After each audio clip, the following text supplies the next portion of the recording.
Shalom and good morning, folks.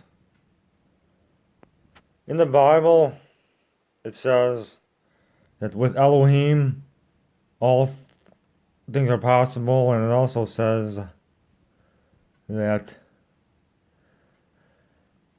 man looketh on the outward appearance, but Elohim looketh on the heart, or the Elohim looketh upon the heart, and well, all those of you who have good hearts out there, uh, Elohim sees that you have a good heart, and I plead with you not to give up.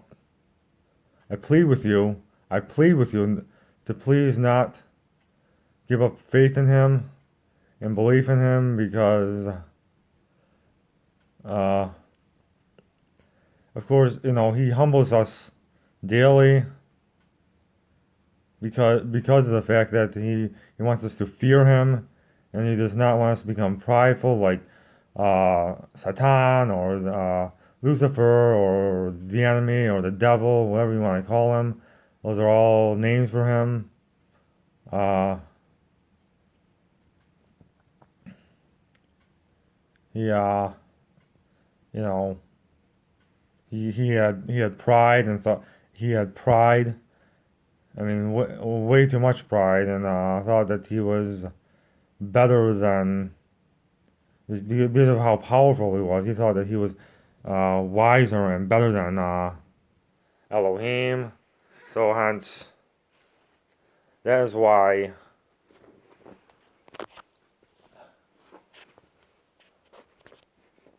Sorry for the delay. Sorry for the pause. My stupid cat is falling on me right now. Okay.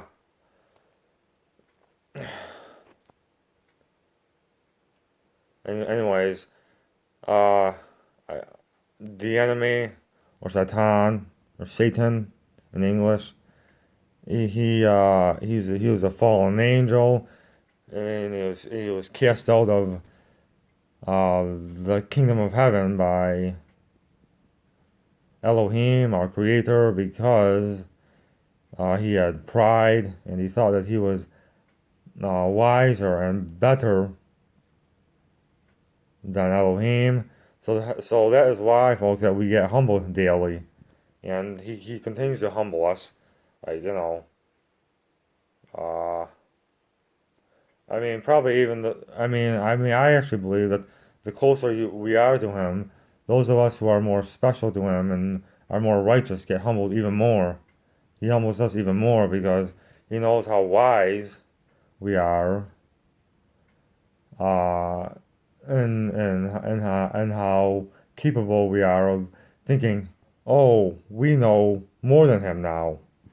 So, and then developing pride and not being humble. So then we think we are better than him. Hence,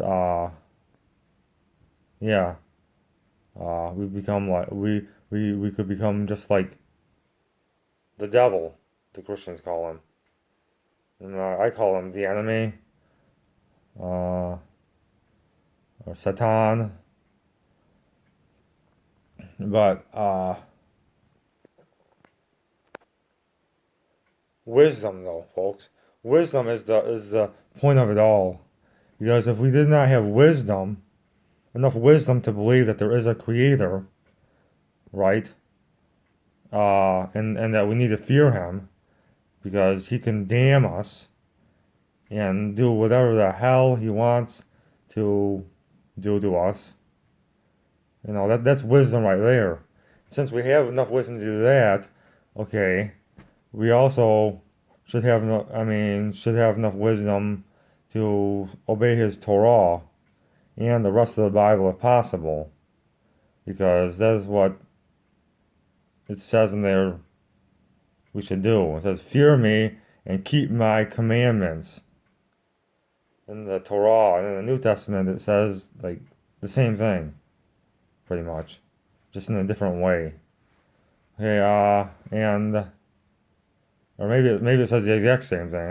I'm not even sure, but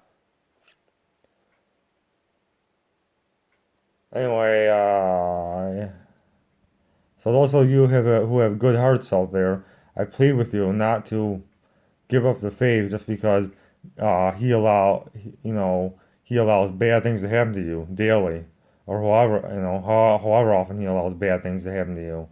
I plead to you not to give up the faith because he knows what he is doing, okay, and he knows all, and uh,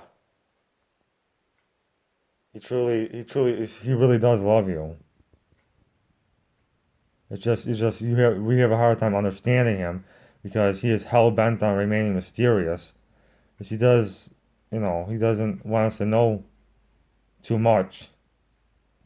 He doesn't want us to know, to know too much, like I just said, and to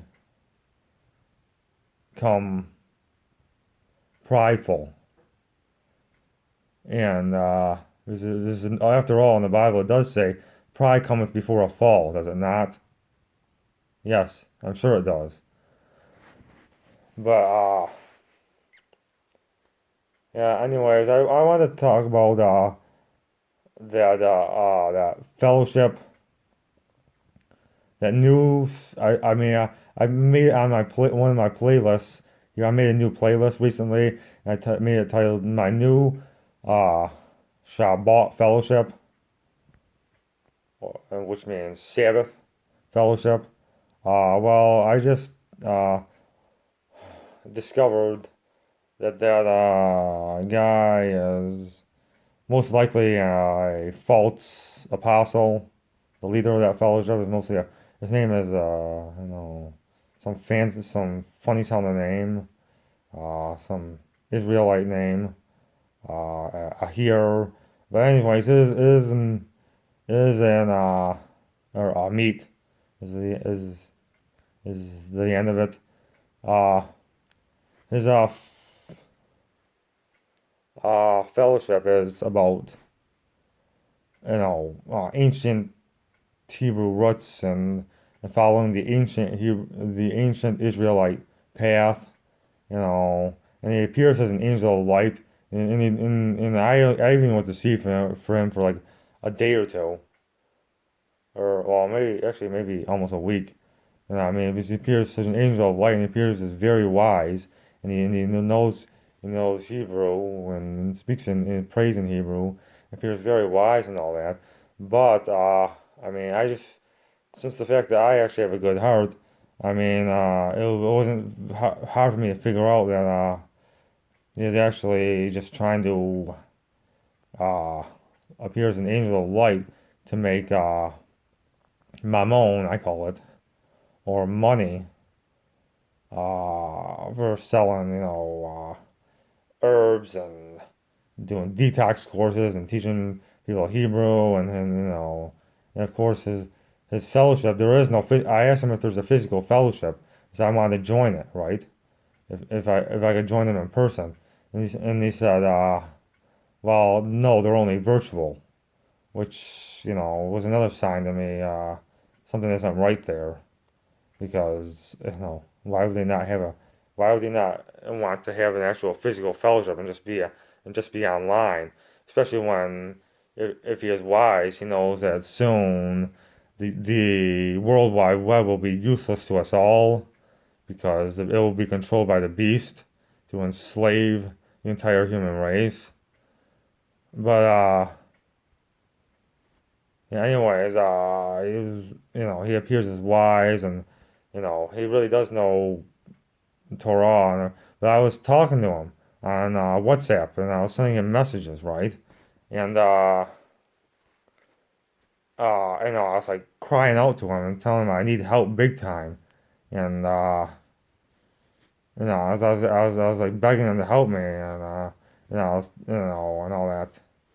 But then he just, he never replied. I mean, it's been like 2 days now since I sent him all those messages. And at first he started replying to me, but then I have to start begging him and telling him like telling him how special that I am to Elohim, and letting him know how important I am to him. But and all that I know, and how much wisdom I have, and then I said, I said, I was just crying out to him for help, and then he just, he never replied. It's been like at least 2 days now, and he hasn't even replied to me yet. So that's, a sign to me that, another sign to me that, he's a false apostle. And, yeah, he's actually based in the UK, the United Kingdom. That's where he is. But, yeah. So, shalom, folks.